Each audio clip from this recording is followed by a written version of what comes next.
So here I just have some pictures because we're going to talk a little bit about body language. This that's my dog with the big scary teeth, just so you know. That's also her in the main picture. I want to talk a little bit about people who don't really recognize whether dogs are stressed or not. Now, I will tell you now that the little Australian cattle dog that's in the main photo was pretty stressed about my dog. My dog was just trying to get her to play, but the puppy had never had another friend, and Shebang is a big dog. So by the end of the evening, just so you know, they were playing fine, but I took this picture. Really, she was just like, I'm not sure about you. And if you look about it, it's kind of hard to see. Her tail is down. Her mouth is shut. Whereas Shebang's is open. And again, it looks like she's showing her teeth. She's not actually, but her tongue is hanging out a little bit. Her face is relaxed. The puppy's face is not. So we need to be really, really clear about, we have to look at the entire dog, not just whether the tail is wagging, not just whether their mouth is open or not, but the whole dog. So the little Chihuahua on the far left is stressed, mouth is shut, ears are pinned back is what we call that. And we're seeing a little bit of whale eye. And now what that means is a little bit of whites around the eye. Generally with dogs, you don't see a lot of white because that's not how their eyes are built. They have a huge amount of iris, right? When their face tenses, you start to see more white.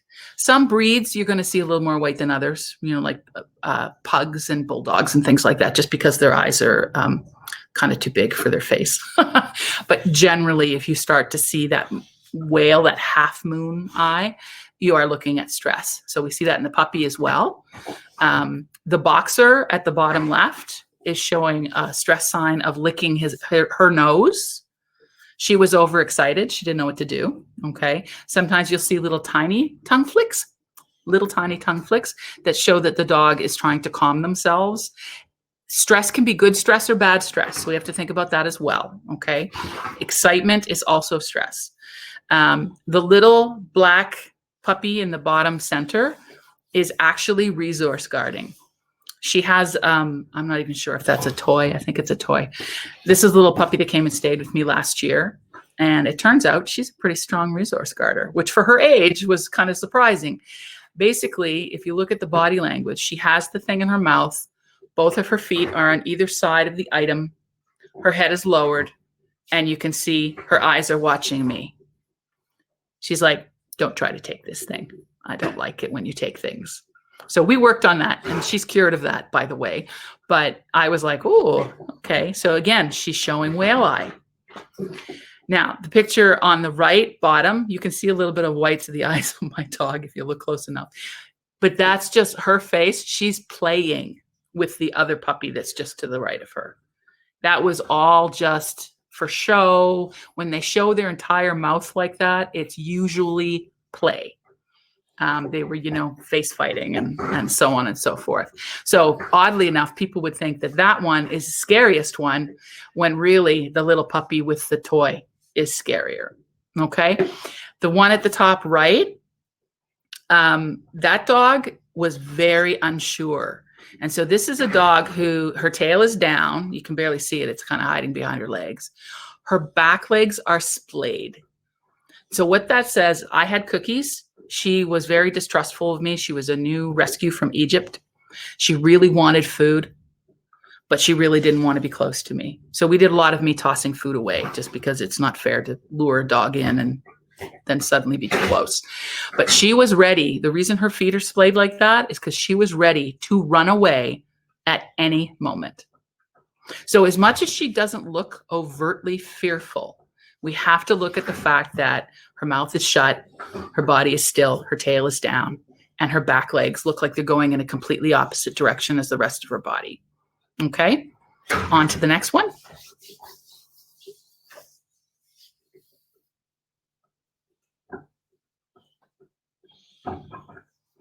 All right, so a few more pictures. Again, you're going to see more pictures of my dog, but the smaller signs of stress, as Judy mentioned earlier, we have lip licking, Head turns, which basically means, well, actually you can kind of see it in the bottom picture there. They're both small dogs, but the dog that's on top, so to speak, is staring hard at the little dachshund, and the dachshund's head is down and slightly turned. That's kind of like trying to say, okay, I'm good. You really don't need to do this to me. So anytime you see a dog, you sometimes see it with adult dogs and puppies who come up. The adult dog is there and the puppy comes up, hi, what are you doing? And the adult dog goes, okay, I don't want to talk to you right now. That's just a really polite way of saying, I really don't want you in my face. So that's something to keep in mind. Scratching. So again, sometimes dogs scratch because they're itchy. Sometimes they scratch, especially if they're scratching at their collar area, because they feel a lot of pressure. So they're feeling frustrated. They're stressed by something. I see it a lot in training where people are really intense with their dogs and like, sit. And then the dog sits and goes, oh my God, and scratches themselves. So to keep in mind that those are really subtle ways of the dog trying to say, I really don't feel comfortable with what we're doing. I need a break. And sometimes in puppies, it means they need to go to the bathroom. Shaking off. Shaking off is when a dog, it's like they're wet, but they're not. What they're trying to do, excuse me a second. What they are trying to do is reduce their stress. It's like us kind of taking a deep breath. That's what they're doing. They're shaking off their stress. So again, it's a good thing. I will usually tell a dog, oh, nice shake off, right? Give them a treat because I want them to learn how to release their stress. But it also means from the perspective of the handler that we should be watching. If your dog is shaking off frequently, there's a dog who's stressed by stuff, and we have to kind of figure out what's happening there. I mean, obviously they're trying to shake it off, but it shouldn't be happening frequently. It should only be happening once in a while. Closed mouth, we talked a little bit about that. Now, the opposite of that, of course, is the dog who is panting because they're stressed. What that usually is pretty intense panting when the dog is not thirsty and has not been running. So if they're not hot and they're not thirsty and they haven't been running and they're panting, there's stress going on. And sometimes that's fear. Sometimes it's anxiety because they're not totally the same thing. And sometimes it means they're in pain. So we also have to think about some of these behaviors you'll see in a dog who is having medical issues that have not been, that are not obvious. So something to keep in mind. Flat tongue. So it's a little hard to describe, but if you see dogs who are panting, stress panting, and their tongue is out, but the bottom end looks almost like a flat spoon. Their mouth and everything is really tense, and their tongue, the muscles in their tongue have spread. And that is actually a stress sign as well.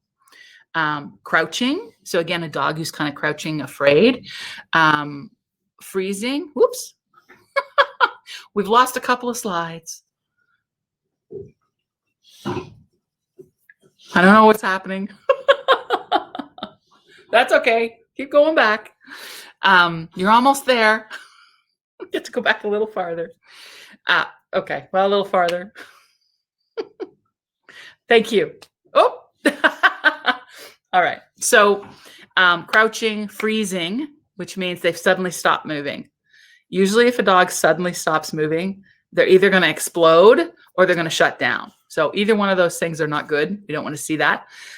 Pacing. So I see that a lot with dogs at the dog park who don't want to be at the park. They're at the gates, pacing back and forth. Something to keep in mind. And whale eye, which we talked about earlier. Signals of fun. So the top two pictures, play bows with bent elbows. So if you see dogs are playing and you see lots of flexiness in the front of their body and their bodies are wiggly and loose, those dogs are having fun and they're relaxed and they're having a good time. Okay. They have a loose body, loose tail. They're kind of like noodly wiggly, usually have an open mouth, but it depends on what part of the play they're in. And they have a wiggly, loose tongue. Like if you look at the shepherd in the middle, that's a Dutch shepherd. That is a happy face, right? Kind of relaxed. The tongue's not out too far. Eyes are nice and wide open. He's happy. He's relaxed. He's playing with his toy. The two bottom ones, the one on the left, that's my dog again, who is telling that puppy in no short amount of words that you should really move away right now, or I'm going to yell at you. So, and you can see the whale eye, right? So she's a little ticked off at the puppy who was staying, who took it very well when she corrected him. He was being rude and jumping up on her, and she'd had enough. The little bottom ones, when we talk about big signals of trouble, freezing, targeting. So if you look at where the little Chihuahua mix, where his face is, looking right at the other dog's head, that's targeting. If I'm going to bite you, that's where I'm going to bite you. Okay. So if a dog is staring at your knee, he's going to bite you in the knee. If he's like staring at your face, he's going to bite you in the face, just so you know. Tight body. So you can see how stiff she is. Her tail is what we call flagged, which is up and very alert. If the dog is fearful, the tail will usually go down. And this dog is also doing what we call teeing up. So remember we talked about humping a little bit earlier? This is, if you see your dog go up to a dog or another dog do this to your dog at the dog park, where they go up and they're just doing like a perpendicular, like a T, and then getting up on your dog, that's a threat. Okay, that is a threat. It is not humping. So that's the difference. That is a dog trying to be aggressive and bullying your dog, just so you know. And standing over, which means the other dog has submitted and said, I'm not a threat, really, why are you doing this to me? And the other dog stands over them like, yeah, you don't move. Okay, so we have to keep in mind that these type of things happen quite regularly at dog parks. I see a lot of dogs who are not having fun. It's really important, whether your dog is the one doing the big signs of trouble or the big signals of fun, that you still have an idea of what's happening and you can call your dog away. We should not allow our dogs to bully others, and we should not allow our dogs to be bullied.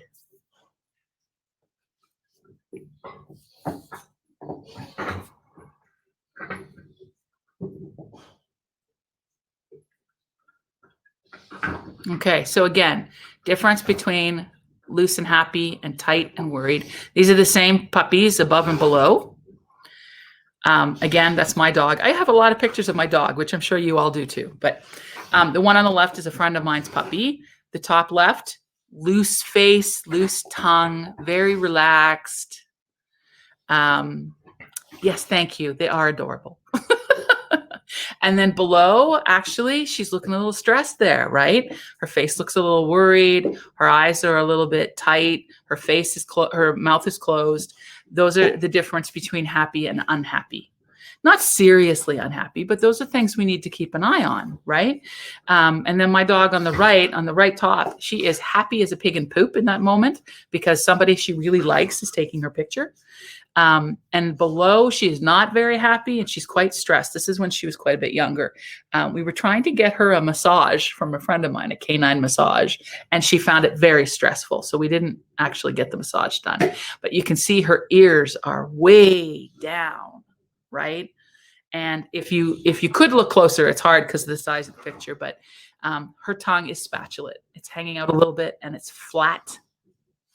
And you can see a little bit of whale eye. So she's really saying, please don't do that to me. I really don't like it. So these are things we have to look at and then respect the dog and find a way to help them be more comfortable. Moving on. At the dog park. See, there's my dog again. Is your dog happy? I mean, really happy at the park. If they're not happy at the park, you shouldn't be there. It's not social time for the owners, or it shouldn't be. I mean, you can have some social time, don't get me wrong. But if your dog is not happy there, there's no reason for you to be there. Don't let people pressure you to take your dog. Is your dog old enough to be at the park? So a lot of people take little young puppies, and I personally think it's very dangerous to do so because there are a lot of dogs that do not like puppies. And all it takes, especially if you're in the middle of your socialization period, is one bad event with another dog to create a lifelong fear. So don't take your puppies till they're at least 5, maybe even 6 months old, to be honest. Unless you really, really know the crowd and it's a small park and you can manage your puppy. Okay. Does your dog steal toys or cause fights? My puppy hates her harness. Oh yeah, we'll talk about that type of stuff. Does your dog have to go to the park? Does your dog steal toys or cause fights? If your dog is stealing other dogs' toys, that can be problematic more for the humans than the dogs, but it also might get your dog beat up, right? Because it's rude.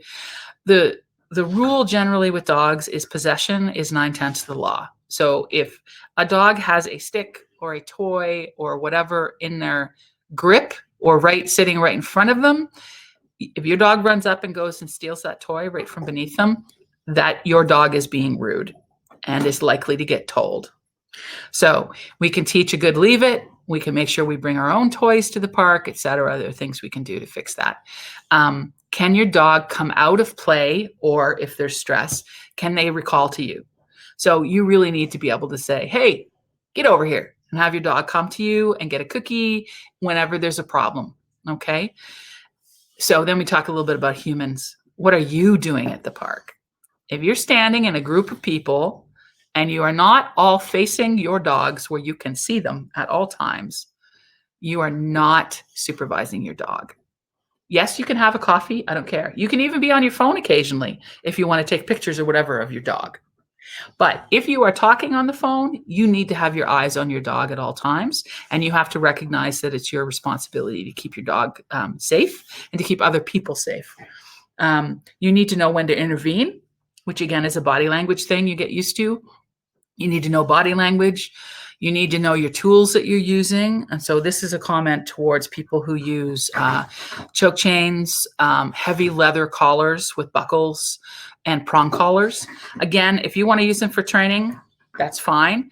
They don't belong in a dog park. The main reason being, if your dog is not wearing a buckle collar that you can, like the plastic ones that you can pull apart, or it's not made of fabric that you can easily cut if you need to, and your dog gets caught up with another dog, they can die. So in the dog parks, people should not be allowing their dogs to play with dogs wearing prongs, etc. And if they use those types of tools, they should come off at the park. Collars can be very unsafe. Okay. When we talk about toys, toys can also be unsafe. I know of several dogs who have choked on tennis balls. These are big dogs. And they're very difficult to get out if they're stuck there. So I always use balls that have straps attached or ropes attached so that if I need to, I can pull them out. Or I use balls that are too big to go into the back of the dog's mouth. So that's just a little safety stuff. Here is a question. Often when you take a dog to the off-leash park for first time or not very often, all the dogs come to see the dog and they start sometimes a little bit of a bullying or intimidation scene. At the gate? Yes, at the gate. So how do you introduce the dog properly to the off-leash park at the gate? Well, again, if you have the double gates, which most parks now do, which is great, you can stay within the double gates and ask people to take their dogs away from the gate and wait before you come in. I will usually, like with my dog, I mean, it's natural for them to want to run up to like, oh, look, there's someone here. And then, of course, they end up with like 10 dogs and the poor dog coming in is terrified because there's too many dogs there. I will call my dog away. So that's what you should be doing, is not allowing your dog, to rush other dogs at the park. Stay away from the gates, call them away. And then when the dog has a chance to come in and kind of get to talking to people, then you can let your dog go say hi. Okay, so nature versus nurture. We're going to talk a little bit about breeds. There's a lot of misunderstandings out there about dogs, and there's a lot of misunderstandings about what breeds are bred to do, what certain dogs are bred to do. And a lot of people get dogs that are not the right dogs for them, or they take dogs that are really not great dog park dogs to parks, and so on and so forth. So we're going to talk quickly a little bit about different breeds. These dogs have been selected over hundreds of years to make particular behaviors very strong, whether that is dog aggression, whether that is digging, whether that is predatory behavior, guarding behavior. These dogs are bred specifically for these things. And that makes them not necessarily the ideal lap dog. So we have to be really, really aware of what our breed propensities are. You are going to see within like one litter, for example, of a certain breed, you're going to see different levels Like there might be a dog that's not chosen to continue to work because it's not much of a worker. That's the outlier. That's not the normal. So we have to recognize that. You might be able to get a really docile Belgian Malinois, for example, but the majority of them are super drivey, not super tolerant with other dogs, want to be working all the time, need to work 5 hours a day, et cetera, et cetera. Okay. So I, in the past 3 months, have had to rehome 3 Belgian Malinois or, docile Mallee, exactly. Either that Malinois or Dutch Shepherds, which are similar type dogs, because they were in homes and the people couldn't deal with them. So this shouldn't happen. They shouldn't have to have that sort of stress happen where they have to be, rehomed. Okay. So we look at early socialization and training can make a difference for many dogs, but it still will not take away their genetic propensity towards things.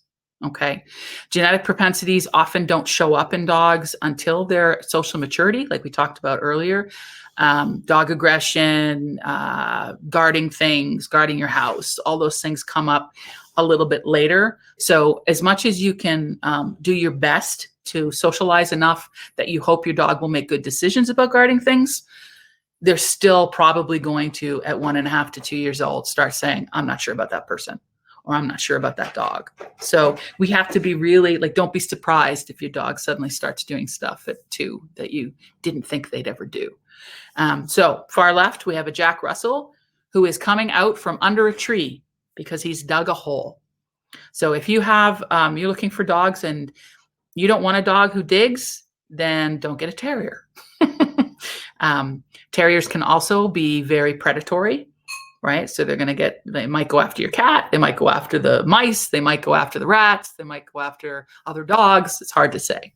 So again, depends a lot on the line that they're bred from. It depends a lot on what training you put in, but don't be surprised if they start doing stuff at about 2 years old. The Belgian Malinois, which is the second one on the top row, that dog is climbing a tree to get a toy. So that kind of says a lot about that. Those are not normal pet dogs. These are dogs that need to be worked hours and hours of each day, both mentally and physically. The next dog over is a Great Pyrenees, which we often see in the dog parks and stuff in town. They can be great pets, but they also have been bred to be dog aggressive and have been bred to protect their flock at all costs. So yes, they're going to guard your house. They may or may not be dog aggressive as adults. You don't know. And these dogs were bred to keep wolves away from their sheep. So they're very brave dogs. The dog on the right is a bull mastiff. Again, some of them are so awesome, just awesome, great pet dogs. They're often great with kids, but these are man-stopper dogs. And yes, they will guard your house. So again, proper training, proper socialization. We have to recognize that stuff has to happen as puppies to help prevent them making bad decisions when they do guard, because they are going to guard. The bottom left is a Cavalier King Charles. That is a dog bred specifically to be a lap dog. So yay. That being said, they're also pretty active. So they would be great little sport dogs for agility and stuff like that. But they were bred to be people dogs, like the one who sits in your lap. Okay. So if that's what you're looking for, those are the type of dogs you want to go for. The Golden Retriever at the bottom, again, Goldens are great dogs, and retrievers want to retrieve a lot. And they eat everything, and they take a long time to mature. So again, you have to know your breed, and you have to know whether you're getting a dog from working lines, like what they call field Goldens, which are very high drive dogs, versus the Golden that sits, at your feet all the time. So you have to kind of know where they're coming from. The dog on the bottom right is a pointer. It's a German short-hair pointer, and they are part of the gun dog group, and they need massive amounts of exercise. They are also, because they're very sensitive dogs, tend to have separation anxiety and can jump very high. So there's lots of things we have to look at when we're choosing a dog breed. The next slide talks about the different groups. So breed types. We have hounds, So your beagles, your dachshund, your greyhound, your Irish wolfhound. All of these dogs are quite predatory. Some more than others, like the dachshund and the greyhound, tend to be quite predatory, which means they'll chase small dogs. So be careful. Terriers, which again can go everything from your little Yorkie to Airedales, which are big terriers, and even pit bull terriers, even though they also go in the bulldog section. Some of these dogs fit in different areas. Mastiffs, retrievers, obviously Goldens, Labradors, poodles are considered retrievers. They're field dogs. Pointing dogs, the German Shorthair pointers, the Vizsla, et cetera, et cetera. Bulldogs, companion dogs, so again, like the Cavalier. Herders, flock guardians, which again are the Great Pyrenees and types like that, and the working dog group, which are ones that kind of fit in several different places. A pug would be considered a companion dog, right? They're not generally used for sport. They're not generally used for work. Doesn't say they can't, but it's not what they were bred for. They're really bred to be pets. So again, we have to look at almost all of these dogs can be decent pets as long as you give them what they require in the sense of jobs to do, proper training, proper mental training, and enough exercise. So just know what you're getting, because the number of dogs that end up, like I said, that end up in shelters or rescues because the people are like, I don't know, we hit 2 and I don't know what to do with this dog anymore. They're people who didn't choose the right dog. Okay.